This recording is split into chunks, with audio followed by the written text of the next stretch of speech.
안녕하십니까, 김광수 소장입니다. 2016년 1월 세 번째 동영상 촬영을 시작하겠습니다. 세 번째 동영상 주제는 워렌 버핏의 주식 투자 꼼수입니다. 제목이 약간 자극적인데요. 저도 좀 관심을 이렇게 끌어보려고 이렇게 자극적인 제목을 썼는데, 꼼수라는 걸 쓰면 관심을 가지고 좀 공부방에 오시는 분들이 좀 계시지 않을까 이렇게 생각을 합니다. 근데 주식 투자에 관심 있는 분들이 오실 수도 있죠. 근데 주식 투자뿐만이 아니고 오신 김에 이순신 프로젝트가 무엇인지에 대해서도 관심을 갖고 접해 보시기 바랍니다. 그게 서로 이렇게 주고받는 것에 대한 예의죠. 와서 이렇게 어쨌든 관심을 갖고 와서 이런 지식 정보를 공유를 하시면 또 이렇게 반대로 이순신 프로젝트에 힘을 실어주시는 걸로 해서 서로 이렇게 또 이렇게 주고받는 식으로 하는 것도 예의죠. 그러면 이제 이 주제를 1월 첫 번째 달에 동영상 주제로 삼은 이유가 있습니다. 이거 뭐냐면 이제 2016년 경제전망 서울 세미나가 있었는데 한 600여 분들이 오셨죠. 뭐 이렇게 오신 분들은 이제 아시겠지만 안 오신 분들은 이 사진을 보시면 이제 이렇게 많은 분들이 5만 원에서 8만 원을 내고 이렇게 오셨습니다. 한국에서 이렇게 지식 정보 컨텐츠를 가지고 이렇게 많은 분들이 5만 원, 8만 원이면 적지 않은 돈이죠. 이렇게 자발적으로 이렇게 오신 것은 거의 전례가 없는 일이죠. 언론에 보도한 것도 아니고, 뭐 광고를 한 것도 아니고.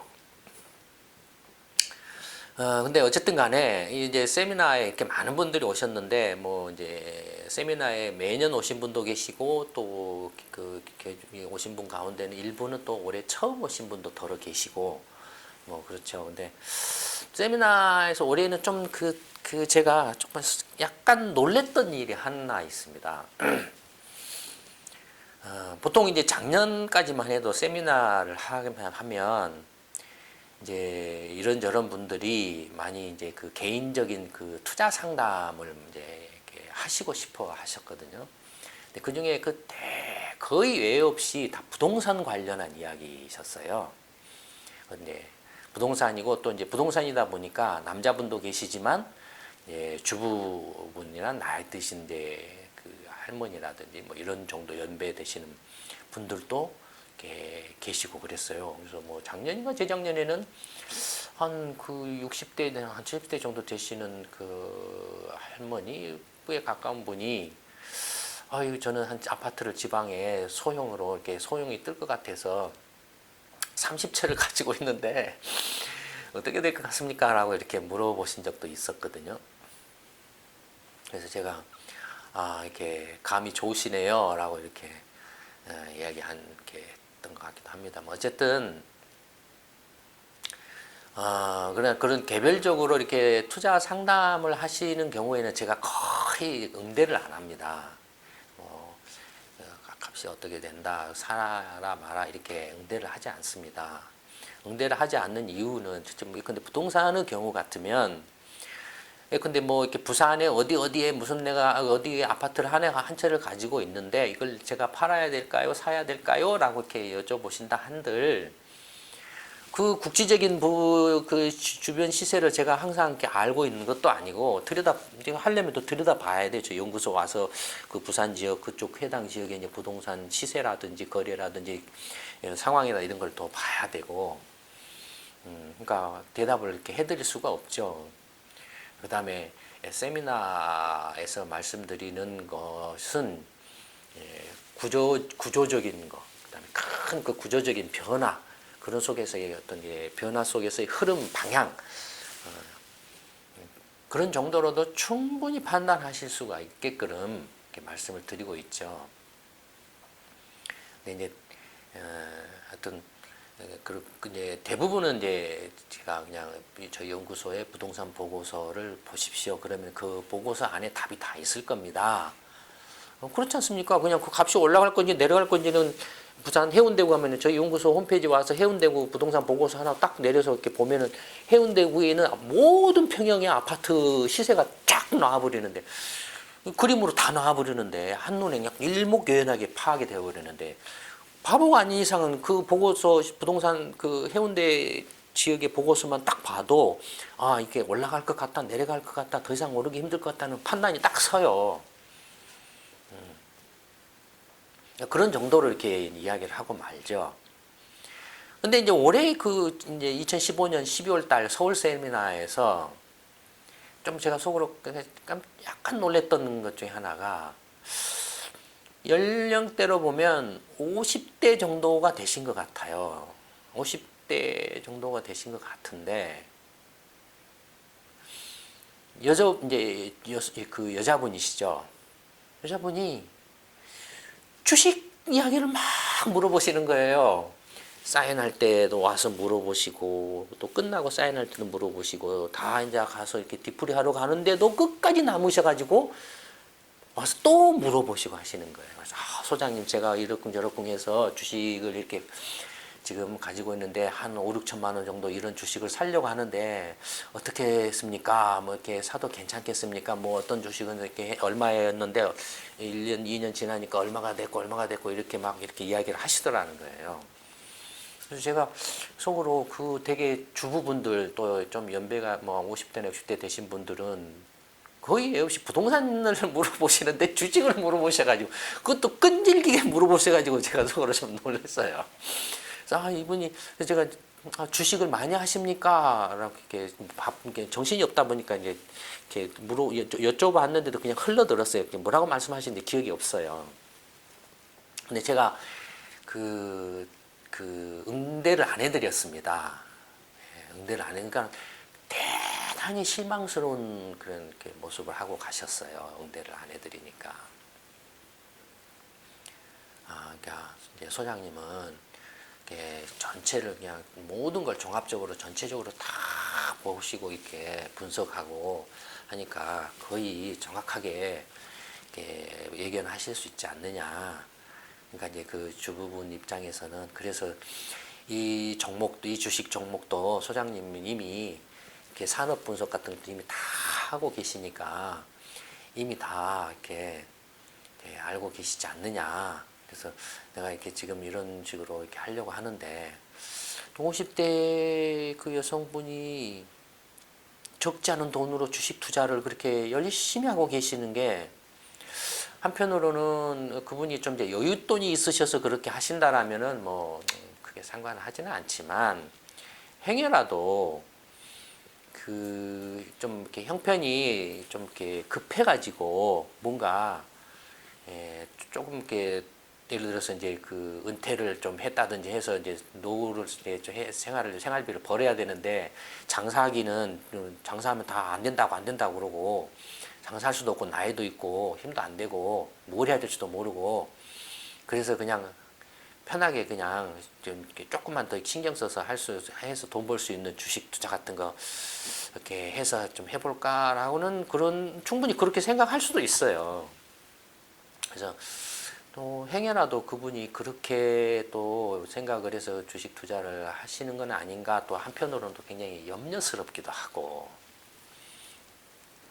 하여튼 이런저런 생각이 순식간에 막 이렇게 그 주부분이 끈질기게 저를 붙잡고 이렇게 끝나서 뒤풀이 갈 때까지도 붙잡고 이렇게 여쭤보시는 바람에 그게 굉장히 좀 인상에 남아서 이렇게 좀 한편으로 좀 이렇게 걱정스러운 마음이 계속 이렇게 남다가 이거 다시 한번 좀 동영상을 통해서 말씀을 드려야 되지 않을까 싶었습니다. 그래서 이제 2016년 1월 세 번째 동영상으로 워렌 버핏의 주식 투자 꼼수라는 제목으로 이렇게 잡았습니다. 근데 이제 사실 워렌 버핏이 주식 투자를 하는데 무슨 꼼수를 부려서 투자를 하지는 않죠. 좀 이제 동영상에 관심을 좀 이렇게 끌어보기 위해서 이렇게 한 것에 불과하고 실제로는 뭐 워렌 버핏의 주식 투자 스타일은 사실 저하고 좀 비슷한 데가 있어요. 저도 이렇게 상당히 선이 굵은 그런 이제 그 성향이 있기 때문에. 근데 어쨌든 그 워렌 버핏이 이제 워렌 버핏의 주식 투자 관련해서는 올해 그러니까 2015년 이제 여름에 그 투자 강연회 때 또 말씀을 드린 바 있죠. 워렌 버핏에 관해서. 근데 이제 그 워렌 버핏이 이제 이른바 이제 원숭이도 나무에서 떨어질 때가 있다더라고. 올해는 마이너스를 냈어요. 마이너스거나 거의 뭐 이익을 못 냈어요. 뭐 이익을 못 내고 그다음에 그 S&P 지수 주가 지수보다도 실적이 더 안 좋았어요. 워렌 버핏이. 안 좋은 이유가 이제 몇 가지가 있는데 뭐 다들 이제 이미 이제 아시는 것처럼 대표적인 것 중에 하나가 이제 IBM. 그 전체 워렌 버핏이 그 투자한 그 종목 중에 이게 근데 정돈이 안 돼 있구나.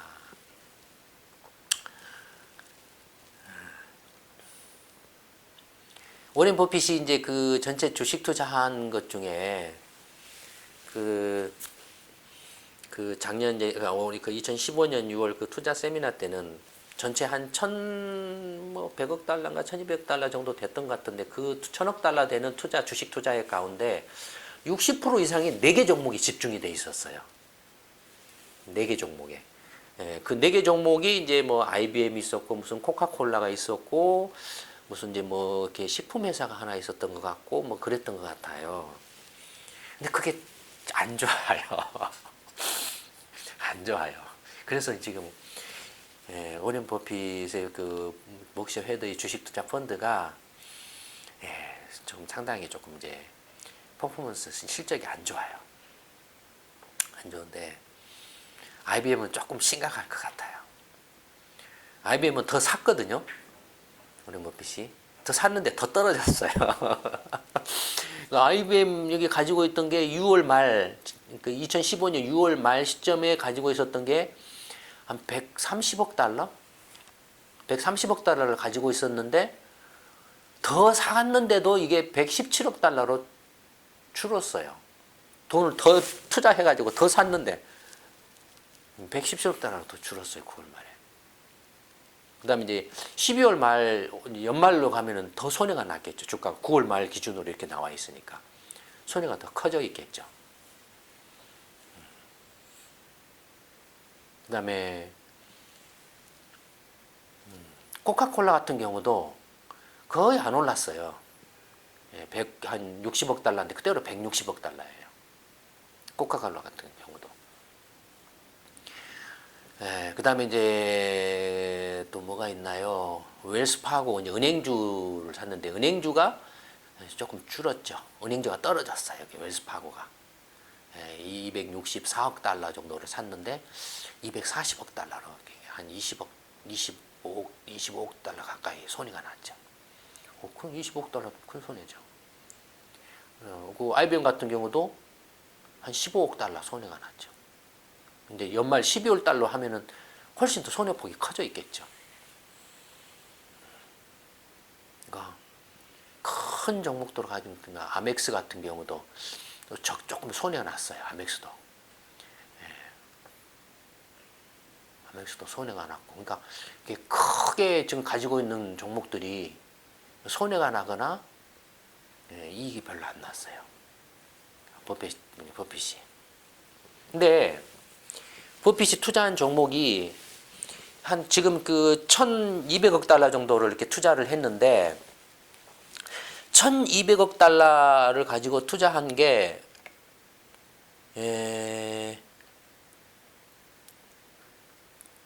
48개니까 40 전부 한 46개 종목 1,200, 46개 종목 정도 될 거예요. 그러니까 세보면은 종목 수가 46개 정도 될 거예요.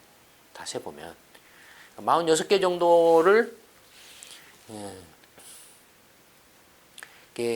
되는데 그 중에 이제 좀 변화가 약간씩 뭐 이제 사고 팔고 근데 크래프트 하인츠 같은 경우는 6월 말에는 거의 안 갖고 있다가 9월 말에는 230억 달러를 그러니까 이거 이제 크래프트 하인츠를 갖다가 인수했지 않나 싶어요.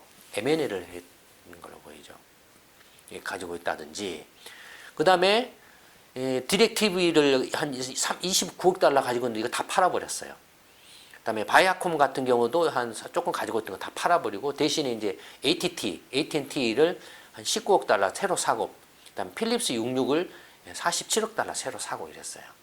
그러니까 실제로 이렇게 워렌 버핏 펀드, 그러니까 복시 회대의 주식 투자 펀드를 보면 46개 종목 중에서 일부 이렇게 조금 IBM 좀 더 사고 일부 투자 종목이 이렇게 이렇게 비중이 조금 더 이렇게 사고 팔고, 그다음에 한 두 개는 이제 팔고 두 개는 새로 사고 이런 정도예요. 그러니까 거의 조정이 없죠. 근데 이게 어떻게 하는지 아세요? 복시 회대가 이 투자 펀드를 만들 때 그냥 종목 하나하나 고르지 않아요. 하나하나 고르지 않아요. 어떻게 하냐면 예컨대 미국의 이제 그 S&P 500 이렇게 뉴욕 거래소하고 나스닥 거래소 같은데 상장돼 있는 전 주식 종목을 대상으로 해요. 그게 전체예요. 전체 모집단이에요. 전 종목 중에서 이제 모든 종목을 대상으로 다 분석을 안 해요. 그 중에서 이제 몇 가지 아주 중요한 지표를 기준으로 딱 세워요. 재무 예컨대 부채가 많으냐 적냐, 부채 비율이 100% 넘어가면 무조건 탈락이에요. 예를 들자면 무조건 이건 투자 제외, 뭐 그런 거를 하든지, 또 예를 들어서 이제 어떤 위험을 나타내는 위험 수익 평가 척도들이 있어요. 뭐 샤프 척도라든지 린트너 척도라든지 뭐 알파 척도라든지 뭐 이런 것들이 있어요. 그런 것들 그 기준을 딱 정해가지고 그 척도에서 일정 수준을 넘어간 것은 또 다 제외. 또 예를 들어서 그 종목 거래량, 거래액을 봤을 때 거래액이나 거래 일수나 거래 빈도 이런 걸 봤을 때 그것이 일정 이하인 것들은 또 다 제외. 다 제외. 그 다음에 산업별로도 딱 이렇게 봐가지고 산업별로도 어떤 산업에는 얼마, 어떤 산업에는 얼마 이렇게 비중을 딱 둬가지고 산업별로 이렇게 이제 업종별로 그러니까 전체를 하는데 전체를 업종별로 해서 이렇게 그 전체를 걸러내는 지표가 있고 업종별로도 이제 업종별로도 걸러내는 지표가 있고, 그렇게 해서 만약에 전체 상장되는 종목이 2,000 종목이다. 뉴욕 거래소하고 나스닥 시장에 상장된 종목이 뭐 2,000 종목이다 하면은 2,000 종목 중에서 그런 몇 가지 지표들을 딱 정해가지고 걸러내요. 걸러내가지고 그 중에서 한 500 종목으로 딱 좁혀요. 1,500 종목은 쳐다보지도 않아요. 500 종목으로 딱 예를 들어 좁혀요. 이제 그 500 종목만을 대상으로 투자를 해요. 500 종목만을 대상으로 투자하는데 이 500 종목 중에서 이제 투자 종목을 이제 뽑아내요. 어떤 종목을 뽑아내고 어떤 종목에 얼마만큼 투자할 거냐는 어떻게 하냐면은 투자 프로그램, 복시 회더가 자체적으로 개발한 투자 모델에 입각해서 그 모델에 의해서 컴퓨터로 그냥 자동으로 다 뽑아내 버려요. 왜냐면은 500개 종목에 대한 이제 그 기업의 재무제표라면 매출액이라든지 영업이익이라든지 손익이라든지 부채 비율이라든지 거래량이라든지 뭐 이런 것들도 있고, 또는 이제 뭐 금리도 있고 뭐 경제 성장률 지표 같은 것도 있고, 그 기업에 대한 어떤 정성적인 평가 지표, 경쟁력, 시장 점유율이라든지 뭐 이런 여러 가지 것들을 이제 데이터베이스화 해가지고 그 데이터베이스를 바탕으로 해가지고 이 컴퓨터 프로그래밍 투자 모델에 의해서 자동으로 뽑아버려요. 그래서 그걸 주기적으로 돌려요. 자동으로. 그러니까 근데 분기마다 한 번씩 돌린다든지 이렇게 하는 거예요. 딱 해가지고 이제 예컨대 펀드를 46개 종목으로 해가지고 IBM에는 뭐 130억 달러 투자한다. 뭐 이렇게 크래프트 하인츠에는 뭐 이렇게 얼마이지 뭐 230억 달러를 투자한다. 이런 식으로 이제 그 종목과 투자 금액이 쭉쭉 나와요. 그러면 그거에 따라서 이렇게 사요. 사고 펀드를 딱 해요. 만들어 놔요. 그리고 나서 이제 자기가 이걸 사가지고 뭐 했다라고 바로 이렇게 떠들면은 그건 걸려요. 왜냐면 주가 조작 행위에 해당해요. 자기가 미리서 사놓고 내가 이거 샀다라고 하면 사람들이, 개미 투자자들이 달라들 사면 올라갈 거 아니에요. 올라갈 때 딱 팔고 빠져나와 버릴 수 있잖아요. 그러니까 걸려요, 미국은. 한국은 이런 게 통하지만 한국은 온갖 사기가 다 통하잖아요. 미국은 걸려요. 그러니까 이제 그 어떻게 되냐, 어떻게 말 안 해요. 대신에 어떻게 하냐면 이제 언론 인터뷰를 해요. 언론 인터뷰를 해서 전체를 이야기 안 하고 이제 언론 쪽에서 이제 보도를 해요. 월스트리트 저널이나 이런 데서 워렌 버핏이 이번에 무슨 IBM 주식을 산 것 같다 라고 보도를 해요. 거기 인터뷰를 하는 식으로 근데 디렉TV를 팔고 AT&T를 샀다 그러면 우리가 디렉TV 팔고 AT&T 샀다고 워렌 버핏이 직접 말을 안 해요. 안 하고 이렇게 이제 그 뭐라 할까요? 우회적으로 이제 무슨 뭐 점심을 먹으면서 투자 좀 해주는 식으로 이렇게 하면서 이렇게 우회적으로 다른 사람 힘을 통해서 흘린다든지 언론 매체를 통해서 흘린다든지 하는 식으로. 그러니까 그게 꼼수다 이거죠. 직접으로 말하면 안 하고. 근데 이제 미국은 증권거래위원회가 있는데 이런 이제 대형 투자 펀드들은 공개를 하게 돼 있어요. 어떤 주식을 얼마큼 사서 현재 보유를 하고 있느냐 이런 조작 행위 여부들을 감시하기 위해서 3개월마다 한 번씩 보고를 하게 돼 있어요. 이런 규모가 되는 투자 기관들은 펀드나 투자 기관들은 3개월에 한 번씩 자기가 지금 현재 어떤 주식에 얼마만큼 보유를 하고 있다는 걸 공개를 하게 돼 있어요. 그러면은 예컨대 6월 말 시점에서 워렌 버핏 펀드가 이렇게 주식을 사가지고 보유를 하면은 그것은 가만히 있다가 이제 9월 말에 공개를 해요. 그 증권거래위원회에다가 보고를 해요. 그럼 증권거래위원회가 보고한 것을 공개를 해요. 이게 이제 그런 자료입니다. 이게 그런 것 자료예요. 그러니까 이런 자료를 통해서 이제 워렌 버핏이나 복시 회더이가 지금 주식 투자 포트폴리오가 지금 어떻게 돼 있다라는 걸 확인할 수가 있는 거죠. 3개월 시차가 발생하죠. 3개월이 조금 넘겠죠. 실제로 보고해가지고 공개되기까지 또 한두 달 시간이 걸리니까. 한 4, 5개월 정도 시차가 있죠. 그 정도면은 이제 충분히 뭐 이렇게 해도 주가 조작에는 해당되지 않는다라고 본다라는 거죠. 그렇게 해서 버핏이 투자를 해요. 그러니까 버핏이 언론 뭐 월스트리트 저널하고 IBM 주식이 뭐 어떻고 코카콜라 주식이 어떻고 말은 하지만 그건 꼼수예요. 실제로는 그런 식으로 개별 종목 하나하나를 보고서 주식을 종목을 선택하고 투자를 하질 않아요. 않고 방금 말씀드렸던 것처럼 그 데이터베이스 이각에서 투자 자기 나름대로 기준 딱 해가지고 지표 기준 정해가지고 프로그램 위에서 자동으로 뽑아버려요. 자기들만의 그런 이제 투자 프로그램 모델을 개발해가지고 자동으로 뽑아내고 그 중에서 이제 조금 이렇게 딱 뽑혀 나온 이렇게 보고서 그 중에서 비중이 크거나 상당히 좀 이렇게 좀 이렇게 중요하다라고 생각하는 종목에 대해서 이제 밖에 가서 은근슬쩍 꼼수를 내는 거예요. IBM이 어떻고 뭐 코카콜라가 어떻고 뭐 이런. 근데 이제 이건 뭐냐면은 그냥 자기가 내가 주식 투자만으로는 하면은 이렇게 걸려요. 뭐냐면 M&A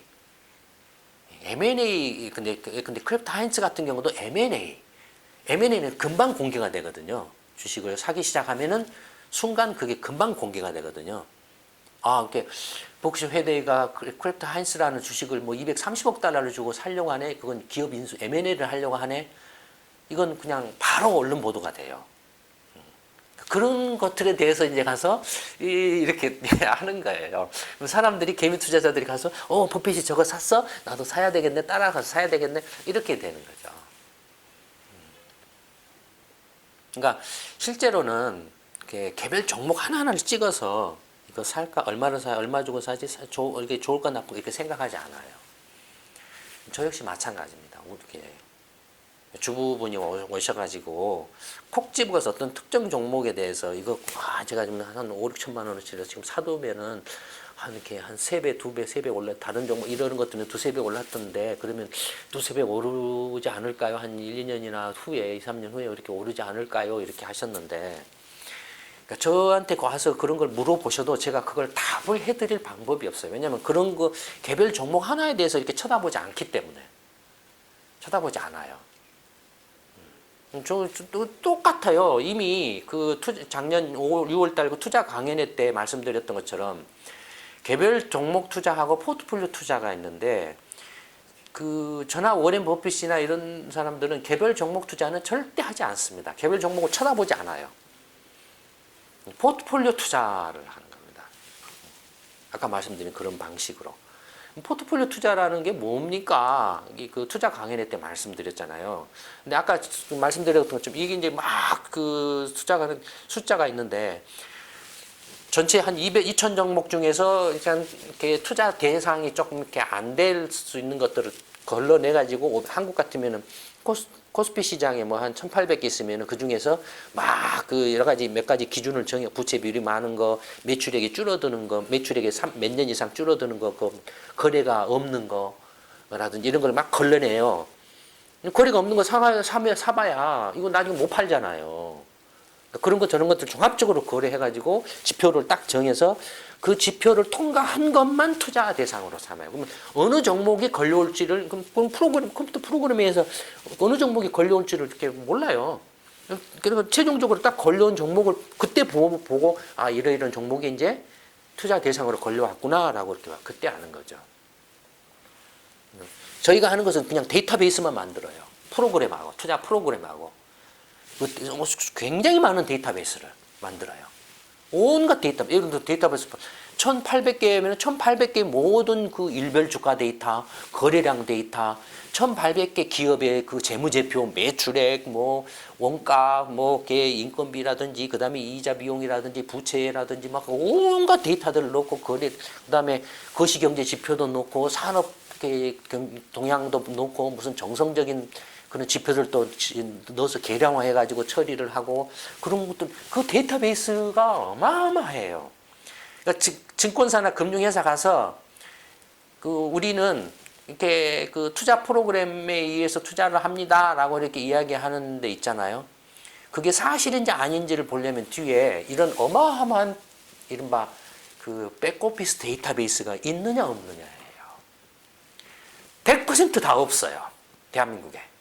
이런 어마어마한 백오피스 데이터베이스를 만들려면은 어마어마한 투자와 맨파워를 투입해가지고 시시각각으로 그걸 업데이트를 해가야 돼요. 없어요. 그래서 데이터 회사들이 그래서 장사를 하는 거예요. 블룸버그라든지 있지 않습니까? 데이터 회사들이에요. 미국에 이렇게 골드만삭스나 이런 증권사들 있잖아요. 그런 거 자기들이 만들려고 하면은 인건비고 데이터 관리고 막 정신이 없어요. 못해요. 그러니까 차라리 돈 주고 블룸버그 데이터를 써가지고 그런 걸 해버리는 게 더 낫죠. 그런 거예요. 핵심적인 데이터들은 또 자기들이 데이터베이스를 만들겠지만 그 외의 데이터는 다 사와버려요. 이용료를 내고 써버려요. 그냥. 그게 훨씬 싸다 이거죠. 그러니까 벌써 저는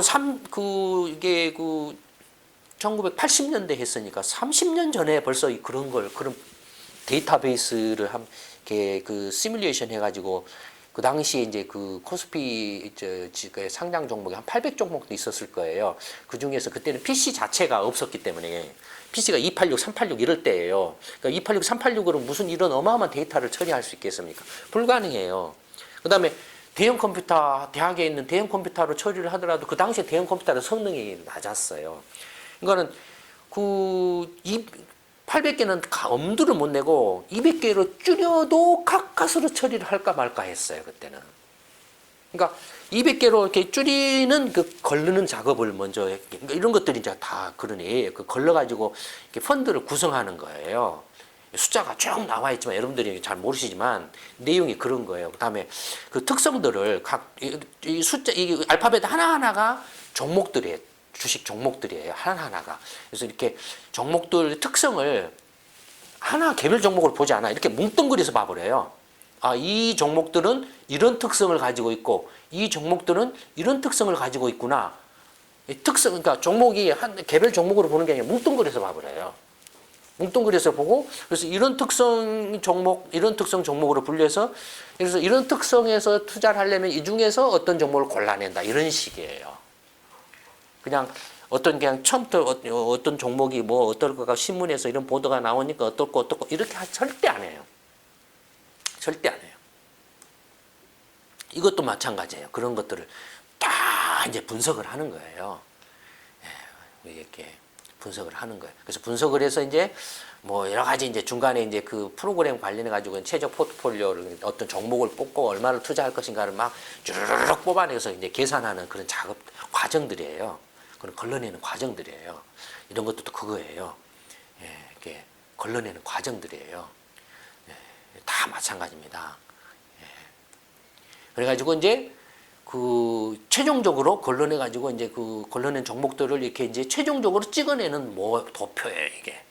하나의 딱 이제 표에 그림으로 딱 이게 800개 종목 중에서 200개를 걸러냈잖아요. 그 200개를 이제 최종적으로 이렇게 하나의 도표에 딱 찍어내는 거예요. 딱 찍어내요. 그래서 이제 이 도표 하나에는 여러 가지 특성 부여들이 돼 있어요. 앞에 보신 것처럼 이런 특성 분석이라든지 이런 특성 분석이라든지 이런 것들이 다 지금 여기는 지금 점으로 나타나 있지만 그 안에는 데이터베이스로 해가지고 다 붙어 있어요. 데이터베이스로 붙어 있어요. 붙어 있어가지고 그 이렇게 전체적으로는 이제 이렇게 최종적으로 이제 그 점으로 이렇게 하나로 이렇게 종합해서 이렇게 나오고 있는 거예요. 그래서 이제 이걸 기준으로 해서 이제 내가 조금 위험하지만 손해를 볼 각오를 하고더라도 내가 조금 수익을 좀 높은 수익을 올리고 싶다 하면은 뭐 이런 쪽을 선택을 한다든지 아니면은 내가 조금 이렇게 위험은 손해 보기는 싫어. 좀 안전빵인데 조금 수익은 적더라도 하려면은 뭐 이런 쪽으로 간다든지. 그다음에 내가 코스피 지수하고 똑같이 좀 이렇게 해서 나는 그렇게 개별 종목 안 볼 거야. 그냥 지수 보고 따라갈 거야. 하면은 요 가운데 점을 따라간다든지. 이런 식으로 한다. 그러니까 그 주부분이 오셔서 이렇게 개별 종목에 대해서 와서 이렇게 여쭤보시고 제가 계속 응대를 안 해드리니까 굉장히 개인적으로 서운하게 생각하실지 모르는데 부동산도 마찬가지입니다. 개인적으로 응대를 이렇게 해드리질 않아요. 네, 해드릴 수가 없어요. 지금 방금 설명해드린 이해 납득이 되시죠? 납득이 되시죠? 다만 개별 기업에 대해서는 그 기업이 문제가 된다라면 이제 산업적인 또는 기업적인 관점에서 기업 경영 분석 차원에서는 보고서로 이렇게 하죠. 시평이라든지 경제 보고서라든지 그런 거지 않습니까? 아까 이렇게 그 전에 앞에서 보셨던 것처럼 위인가사 1회에서도 보셨던 것처럼 전문성 보고서 차원에서 그래서 이제 이런 투자 펀드를 만들어 가지고 보렌 버핏처럼 46개면 46개 해가지고 실제로 이제 수익률 추적을 해요. 이렇게 추적 조사를 해요. 실제로 이렇게 수익을 제대로 내고 있는가 안 내고 있는가를 계속 매일매일 체크를 해가면서 따라가는 거예요. 그런 것들을 30년 전에 이게 뭐냐면 포트란 77로 만든 프로그램입니다. 제가 직접 만든 프로그램. 이게 첫 페이지 프로그램이에요. 메인 프로그램이에요. 이게 3,000 스텝이 넘어서 3,000에서 4,000 스텝이 됐어요.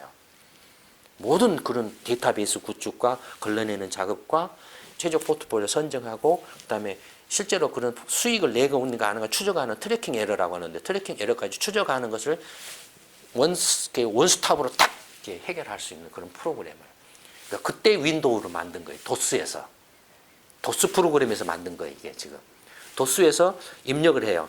예. 얼마 투자 자금 얼마 있으십니까? 1억 원입니다. 1억 원.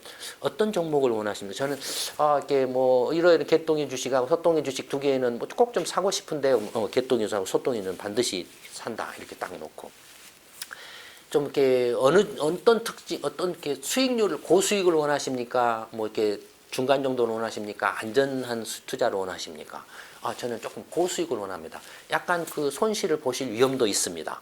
이야기를 해주는 거예요. 그럼 그 입력 딱 고수익 이렇게 딱 입력하고, 그다음에 이렇게 특별히 어떤 산업이나 업종에 어떤 그 관심을 이렇게 집중적으로 투자하고 싶은 게 있습니까? 물으면 저는 그러면 뭐 이렇게 전자 쪽으로 하고 싶습니다. 그러면 전자 쪽 넣어요. 도수에서 입력을 해요. 바로 거기 앉혀놓고 도수에서 그 윈도우를 만들었어요. 그래가지고 딱 해가지고 탁 치면은 동해서 쫙 이제 종목이 나와요. 1억 원인데 개똥이 주식에 뭐 1,000만 원, 소똥이 주식에 500만 원, 말똥이 주식에 300만 원, 뭐 갑순이 주식에 뭐 1,200만 원 이런 식으로 쭉 나와요. 그래가지고 나오고 거기서 그치는 게 아니고 그 주식을 만약에 근데 6개월 전에 또는 1년 전에 또는 3달 전에 샀더라면은 샀다고 가정했을 때 실제 수익률이 어떻게 되는가를 그걸 쫙 보여줘요. 그 자리에서. 쫙 나와요. 그러니까 1년 전에 그 주식을 샀다고 했을 때 종합주가지수하고 딱 나와요. 이렇게 나와요. 쫙 보아요. 이런 지금 고객님이 사신 주식 펀드는 좀 이런 지난 1년 동안에 이런 모습을 보여왔습니다라고 딱 보여주는 거예요. 어느 경우는 그거 보고 이거 조금 마음에 안 든대요? 하면 다시 앞으로 가서 다시 금방이에요. 좋습니다. 그거 하겠습니다. 완료. 툭 치면은 또라락 돌아가요. 그 다음에 이제 매일 그 고객한테 연락이 가는 거예요. 오늘 그 고객님께서 사신 주식 종목들의 수익률이 어땠습니다. 종합주가지수 수익률은 어땠습니다. 뭐 이런 식으로 계속 유지를 권해드립니다. 수익률이 상당히 높게 나왔습니다. 지금 이건 조금 이렇게 초과 수익이 높기 때문에 지금 매각하는 게 더 낫다라고 판단됩니다. 어떻게 하시겠습니까? 이런 식으로 매일 나와요. 그래서 트래킹 에러라고 사후. 그 다음에 마켓 임팩트라는 게 있어요. 시장 충격이라는 게 있으면 뭐냐면 오랜 버핏은 $1,000억 어마어마한 돈이잖아요. 이 돈이 한꺼번에 시장에 쑥 들어가 버리면은 그 어마어마한 돈이 들어가서 주식을 사는 힘으로 주가가 퍽 뛰어버려요. 하루에 다 못 사요. 연일 막 상종가를 막 쳐버려요. 그러면 어떻게 되겠습니까? 나중에 팔 때는 거꾸로 연일 하한가를 쳐버리겠죠. 그런 거. 자기 돈 투자 금액이 클 경우에는 자기가 주식을 사는 힘으로 주가가 막 올라가 버리는 거. 그걸 마켓 임팩트, 시장 충격이라고 그래요. 네? 중요한 건 뭐냐면 그 시장 충격이 최소화되도록 해야 돼요. 그러니까 투자 금액이 크면은 주식을 하루 이틀에 안 사요. 일주일, 2주일, 3주일, 한 달에 걸쳐서 막 꾸준히 사가요. 팔 때도 그냥 안 나와요. 그러니까 금액이 크면 클수록 그런 마켓 임팩트가 굉장히 중요해요. 그런 것들도 어떻게 다 이 프로그램에 그런 것들을 최소화하는 프로그램이 만들어져 있어요. 그걸 30년 전에 만든 겁니다. 제가. 여러분들. 이게 지금 워렌 버핏이 만든 거하고 거의 다를 바 없어요. 똑같은 알고리즘이에요. 똑같아요. 아마 지금 이거 한번 이렇게 공개해가지고 사라고 하면은 그때 그 살려고 했어요. 그 대우증권이 당시 제일로 컸잖아요. 대우증권이 이 프로그램을 살려고 했는데 그 당시 김우중 회장이한테 승인을 받으러 갔다가 대우증권 사장이 조인트 까지고 왔다고 그랬잖아요. 뭐 미국 사람이 만든 프로그램을 사는 줄 알았더니 한국 사람이 만들어? 그것도 대학원생이 만든 걸 사? 그것도 몇 억에? 니네들은 석박사 없어? 니네들이 만들어? 이렇게 해가지고 조인트 까지고 왔다고 그랬잖아요. 한국이 안 되는 거예요. 그래서 안 되는 거예요. 그러니까 만약에 그때 팔렸으면 제가 그 길로 갔죠. 인생이 참 극적이에요. 2016년 1월 세 번째 동영상 워렌 버핏의 주식 투자 꼼수는 이걸로 마치도록 하겠습니다. 감사합니다.